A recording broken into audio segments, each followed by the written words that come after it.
We always talked about episode 3 being about leaving childhood behind for many of our characters, for Daemon, for Rhaenyra, for Alicent. How would you like to participate?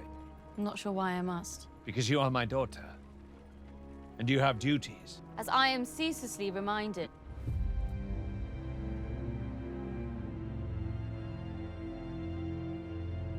Because of the nature of this story, because it was a generational conflict that was about war, we needed that time to plant those seeds and let them grow, and the only way to do that is to let time pass.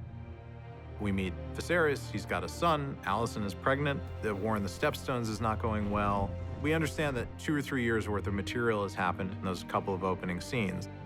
We tried to approach it in as practical a way as possible at the first time, and it was a good way of grounding the time jump. This was the first one where a substantial amount of time passes off screen, and we're just asking the audience to pay attention, listen, and play along and figure out what's gone on in the in-between. Here's to His Grace on his second name day. These big royal hunts were another way to really show the decadence of this particular time. It's a major carnival that you set your calendar to that year. Since you came of age, I've been slowly drowning in a lake of parchment, and I have tried often to discuss it, but you've refused me at every turn. That is because I do not wish to get married. Even I do not exist above tradition and duty, Rhaenyra. Excuse me, Your Grace. Episode 3 is childhood's end. Rhaenyra feels the pressure to marry. Viserys realizes that he has to find and make order in his house, particularly when it comes to his brother, Daemon, and Rhaenyra, his daughter. Rhaenyra does not want to get married. She also doesn't want to give her dad an excuse to just name Aegon the heir to the throne. She's so incredibly frustrated at being effectively a political pawn in her father's game that she needs to express it in some way, shape, or form. Rhaenyra is very rebellious, angry, and she's hurting more than she lets on.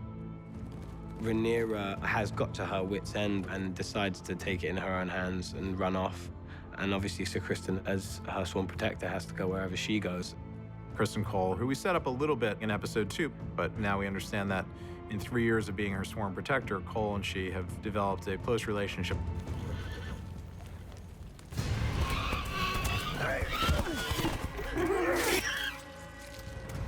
Rhaenyra just to suppress a lot of anger, so she kind of just snaps. There's a real catharsis to her killing the boar. You know, how Rhaenyra is treated and boxed out of a man's world. The boar attack is the boiling over of Rhaenyra's frustration in the episode, and she takes out all of her aggressions about everything on the boar, but the whole camp gets pulled pork sandwiches after that. So at least it wasn't all loss. Before the dragons ruled over Westeros, White Hart was the symbol of royalty in these lands. And on this day of all days. The white stag is the symbol of divine royalty from deeper kind of medieval lore and Arthurian tales. When the White Hart is sighted, it's such a rare sighting, and it's considered an incredible omen on Aegon's name day. It sets off a doubt in Viserys' mind that has been apparent for quite some time, which is, did I do the right thing in naming Rhaenyra heir? And that's really what plagues him throughout the episode.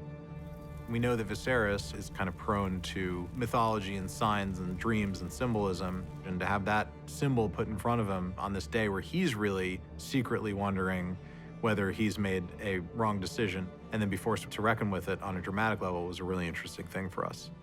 So then when it turns out that it's not a white stag, but it's a brown one, his relief is palpable, but also in a funny way, there's disappointment that sometimes these things aren't meant to be.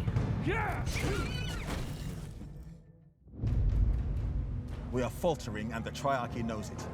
If King's Landing will not support Daemon, why should any of us? Blood or no, Vaemond, I will not have you stoke mutiny. It's 3 years later, and we see that this war is not going well. The men are fatigued, people are leaving, Daemon's leadership is causing a lot of dissension. When we meet them in episode 3, the war is not going according to plan, and we not seem to be getting anywhere. Daemon reaches a point where he cannot afford to fail anymore, and now he has to prove himself. Daemon goes to war for his own motives, essentially, because I think he wants to, and regardless of the consequences, because it gets his brother's attention. We wanted to show Daemon's fighting style and his dynamism and his ability to move and think on the run. He fights in a sort of Daemon-esque spirit, which is, so I don't care if I die, really. But we also wanted to be messy and have Daemon fail and mess up. I was always very keen on the idea that you had to see him lose, and in doing that, winning on some level. Really, all of it is a suicide run. And it's kind of astonishing because at every point, Daemon should die. It was really meant to be an anvil where Daemon's character could be forged, and he could go into the battle and come out as a formidable force that had proven himself worthy of some reputation in Westeros. There's no way that story would not have ended with his death if not for the arrival of the cavalry. And that's the thing I like about it, is that he came there to die, and he really meets death in the face and is reborn. I think Matt did great. He was definitely in the war zones when he was doing this sequence. Daemon emerging out of the cave with Crabfeeder's torso is the Daemon that launches off for the rest of the season. Rhaenyra, Viserys, and Daemon emerge out of episode 3, reborn with new perspective on who they are and what their purpose is.